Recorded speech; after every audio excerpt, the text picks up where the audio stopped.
ganun din po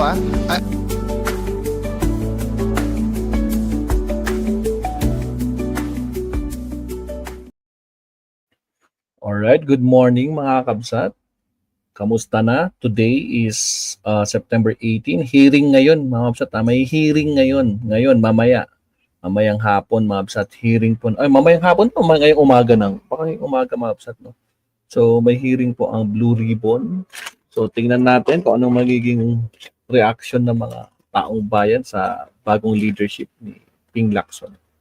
But anyway, nagkaroon sila ng session, I think kailan ba? Last Monday? Oo, last Monday ata to. Kasi 3 days ago.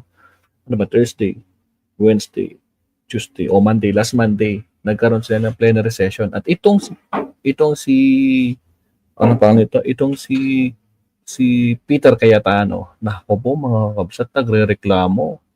Bakit daw tinitingnan yung CCTV? Ibig sabihin, lahat na ng galawan nila, sinusubaybayan na.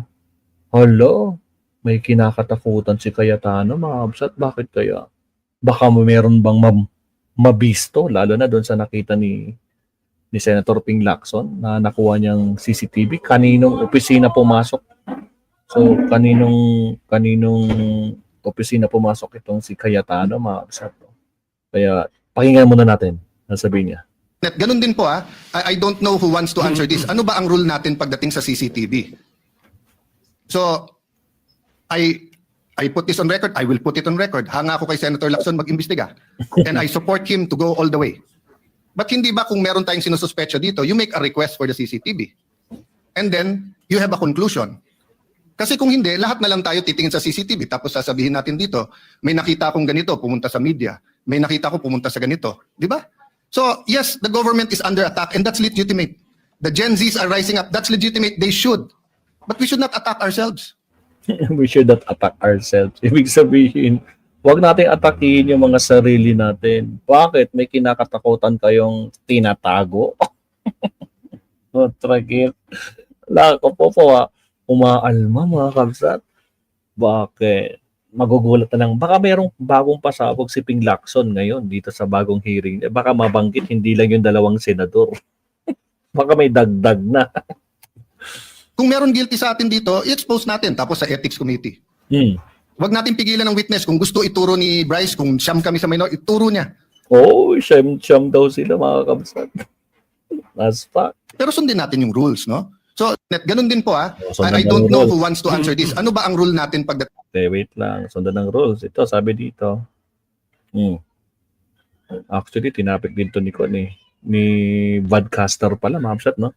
Pumalag si Cayetano sa ginawa ni Lacson sa pagsilip sa CCTV ng Senado. Sa dami at milyon-milyong flood control project sa Taguig. Taguig talaga, Taguig. Baka takot lang siya dahil baka meron ding bagman ang kontraktor at pumunta sa office niya. Nako po, patay kayo dyan. Bakit dinadaan mo pa sa rules ng Senado? Bakit hindi mo payagang imbestigan ang mga senador para lumabas ang totoo, ha, Peter? Yan ang sinasabi to ni Susan de las Alas sa statement na to. Tapos, sino sabi mo pa, let's not attack ourselves. Ano yun? Cover up? Nagtatanong lang. Oo nga, mga kabsat. Baka may sabit si Boy 10K, sabi ni Adelina Esteban. Kaya nga, bakit napuwapan siya, no? Pero natatawa ka sa mga comment. Magnanakaw, pinagtatanggol ka po, magnanakaw. Guilty ang hayop na ito. Bistado si Caldero. May pumalag. Kung walang tinatago, walang kabahan, Caldero. Bakit kaya ikaw galit? Ikaw may bisita din. Bisita din kita sa ZZTV. Dami ZZTV dito sa Ongpin, kita lahat magnanakaw. What about killing? Sana complete enumeration. Grabe guys, ang dami nagko-comment dito. Binabasa ko lang yung mga comment ng mga tao sa to. Kung walang tinatago, anong ipinuputok mo? Sinilip lang yung CCTV, umiiyak ka na? May multo ba? Ganyan talaga ang investigador. Lahat tinitignan, pati uusap nyo ni Diskaya dyan. Nasilip daw. Di niya mapigilan si Lacson. tingin ang CCTV, sino ba siya? Aso lang naman siya ng mga demonyong Duterte at China. Grabe naman itong mga comment nila. Dahil kung hindi siya mga kasama niya sa minority, mga DD senadong ang binigyan ng pera noon, nagpuntang kontraktor sa Senate. Delikado yung CCTV operator kasi pinatawag ni Lacson, baka tukuyin, ipatumba ng mga demonyong to. Wag lang sila mabisto. Defensive si Mr. Bible Cayetano na isang bulaang propeta at kasabwat ng mga magnanakaw at kriminal sa gobyerno. Uy, grabe naman si Joe. Kaya pala, parang may kudita sa change ng SP again kasi ang iba may tinatago, lumalabas na ang mga baklang senador. Nako, wag na kayong magtaka kung bakit ayaw niyang masilip ang CCTV ng Senado. Sigurado may tinatago yung mokong na yan. Oh, kita nyo, grabe guys. Ano sa tingin nyo? Pati kapatid ni Alan Ghost Kawatano, si Lino, pumapalag sa kanya din. Yun na nga eh, di ba? Wesley Mateo, shout out. May mga kabsat, maghanda tayo dahil may malakas na bagyo na paparating. Nando ang pangalan. Ay, really? Totoo ba yan? Kasi nag-declare ng walang pasok ang Baguio City kahapon ng elementary hanggang senior high school. Pero ngayon, normal, may pasok na kami. So, baka wala na. O, baka nakakon na. Hindi ako updated sa weather, Ardon Sala. Nakaka-Ardon Sala. Ayan. So, grabe mga kabsat. O, ito, pakinggan natin mga kabsat si Kwan. O, pati pala si Attorney Claire. Oh, thumbnail ni Attorney Claire to. Tinapik pala niya to. Kahapon, nagreklamo si Alan Peter Cayetano. So, that was 3 days ago. Sa ginawa ni Senator Ping Lacson sa pagkuha ng footage. Sabi ni Jesus Falsis, si Fiscal Falsis. Here's what Cayetano said yesterday. Yes, the government is under attack. That's legitimate. The Gen Zs are rising up and that's legitimate. But we should not attack ourselves. Kaya ba gustong-gusto ng kudita para patalsikin si Soto and therefore si Lacson as well as chair ng Blue Ribbon Committee? September 18 today. Date of revelation because Lacson said he would subpoena the Senate CCTV officer sa susunod na hearing. Abangan natin yan mamaya mga kamsat. Mukhang maganda ito. Abangan. Anong oras bang hearing ng Senate? Tinakuha. Silipin lang natin Silipin natin. Saglit. Silipin natin. Senate. Kailan anong oras ang hearing? Kung lalabas dito. Dali. Usually kasi 9 o'clock. Committee on Public Information, Mass Information. Wala. Senate session. Wala pa. Hindi pa sila naka-ready, mga kabsat. Wala pa. Pero feeling ko mamaya meron. Kasi may nakita kong nag-post. Puntahan nga natin itong si Attorney Enzo.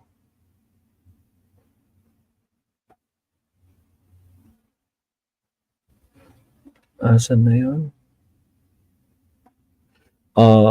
Cayetano CCTV. Si Attorney Claire, tinapik pala niya to 2 days ago. Si Badcaster, si Maestro lang pala hindi nag-topic. Ito. At least 9 minutes lang. Inspired by the freshness of nature. Late na kami ni Attorney Recto. With a fresh. Sige tuloy. Ito, pakinggan natin. Punto by punto. Here we go. Tungkol dito sa nangyayari sa Senado mga kabudyog, parang napansin natin, parang takot na takot sina Cayetano sa bagong liderato ng Senado. Napapansin nyo rin ba? Parang takot na takot eh. Sabi ni Alan Peter Cayetano, bakit Bakit parang sinusubaybayan na ang bawat galaw namin ng mga senador? Ang tinutukoy niya kasi, sinabi kasi ni Senador Ping Lacson, Senate President Pro Tempore, at bagong chairman ng Senate Blue Ribbon Committee, sabi ni Senador Ping Lacson, yung tungkol doon sa may CCTV na silang hawak at makikita doon sa CCTV hawak nila ng Senate Blue Ribbon na yung controversial na kontraktor ng WJ, ang pinuno nito, may-ari nito na si alias Mina Jose, ay nakitang pumasok sa loob ng Senado noong August 19. Ang hindi lang alam kung saan pumuntang opisina, kaninong opisina. Pero nabanggit kasi itong tungkol kay Mina kasi itong si Mina ay nabanggit dun sa Viber message sa pagitan ng staff di umano ni Senador Jingo Estrada, itong nagngangalang Bing Ramos. Ka-chat message niya itong si Mina Jose ng WJ Construction. Ang pinag-uusapan yung tungkol sa pag-follow up nung obligasyon. Alam na natin kung ano yun. So ngayon, noong August 19, pumunta daw itong kontraktor ng WJ Construction, itong ang si Mina Jose, doon sa Senado. Nakunan mismo ito ng CCTV. Ngayon, ang paalamin, ayon kay Senador Ping Lacson, kaninong opisina pumunta yon? Kasi kung papaniwalaan yung testimonya ni Bryce Hernandez, ito ay pumunta sa opisina ni Senador Jingo Estrada dahil ito nga yung ito nga yung kumukuha daw ng komisyon na 30% ayon kay Bryce Hernandez. Ngayon, ang sabi ni Alan Peter Cayetano, bakit parang sinusubaybayan na ang mga galaw sa Kongreso? Hindi naman maganda yun.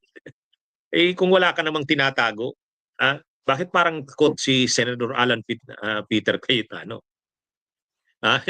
Ang isa pa, inaalam ni Senador Ping Lacson, sino ba talaga ang nag-insert nung 355 million? Kasi nakalagay talaga sa General Appropriations Act 355 million pesos. Yan din yung sinasabi ni District Engineer, dating District Engineer ng DPWH First Engineering District ng Bulacan, si Bryce Hernandez, na mayroong insertion, mayroong pondo na dinownload o ibinaba sa kanila sa Bulacan, si Senador Jingo Estrada, 355 million. At yan yung ini-implement nila na naging laman ng kontrobersya ng mga ghost projects at substandard na mga projects sa flood control lalo na. O ngayon, kumpirmado na sabi ni Senador Senador Lacson, Ping Lacson, mayroon nga talaga sa GAA, General Appropriations Act, 355 million. Pero wala yun dun sa NEP. Wala sa NEP. Wala din dun sa General Appropriations Bill. Ibig sabihin yung version ng House. So saan yun? Posibleng dun yun sa Senado siningit o kaya dun sa BICAM. Ang tanong, sinong nagsingit? So yan pa. Sabi ni Alan Peter Cayetano, parang bawat galaw sinusubaybayan. Ano ba naman yan? Parang ang iniimbestigahan na sila. At ang nag-iimbestiga, kapwa nila senador. Ito ngang Blue Ribbon. So medyo nagre-react sa ganun si Alan Peter Cayetano. Parang hindi siya komportable na yung Senate Blue Ribbon Committee iniimbestigahan yung sarili nila. Sabi naman ni Senador Ping Lacson, kung talagang mayroong involved na mga kasamahan nila o mga empleyado ng kasamahan nila, hindi nila papalampasin yun. Kasi bakit parang mag-iimbestiga kung may palalampasin? Tama naman. Kaya lang siyempre, ayaw nila ni Alan Peter Cayetano. Ayaw niya. Sabi niya, hindi maganda yan. Siguro, kasi alam siguro ni Alan Peter Cayetano na darating yung panahon na tila yung kanyang mga proyekto rin doon sa siyudad niya ng Taguig. Alam naman natin ang Taguig, dinastiya ng Cayetano yan, ang mayor diyan, ang congressman, Cayetano yan. Ngayon, ng 2022 at 2023, may halos 1 billion diyan na flood control projects. Ang nag-implement noon ay yung mga construction companies ng mga diskaya, yung St. Timothy at saka Alpha and Omega. Nagkakahalaga yon nung tinutal lahat, almost 1 billion. So posibleng iimbestigahan din yon ng Blue Ribbon o kaya nung Independent Commission for Infrastructure, imbestigahan yon. At kapag inimbestigahan yon, baka baka lumabas ang pangalan ng Cayetano diyan, nasangkot din diyan. Yan lang. Siguro yan yung iniiwasan ni Cayetano na kaya ngayon pa lang naghahayag na ng pagkontra, umaalma na si Cayetano. Sabi ni Cayetano, bakit parang iniimbestigahan na kami? Bakit parang binabantayan na kami? O tulad nun, CCTV. Hindi niya gusto yung ganung style na yung CCTV ginagamit o tinitingnan ng liderato ng Senado. Ano naman kasi, siyempre na-trigger ang komite ni Ping Lacson, yung Blue Ribbon, na tingnan yung CCTV kasi para nga alamin, mayroon bang pumunta sa Senado na yung tulad nung sinasabi ni Bryce Hernandez. Parang kinukumpirma lang yun eh. Kinukumpirma. At yung yung Attorney, baka natatakot sila na malaman natin na si Mina na yun pumasok sa opisina nila. Rodriguez.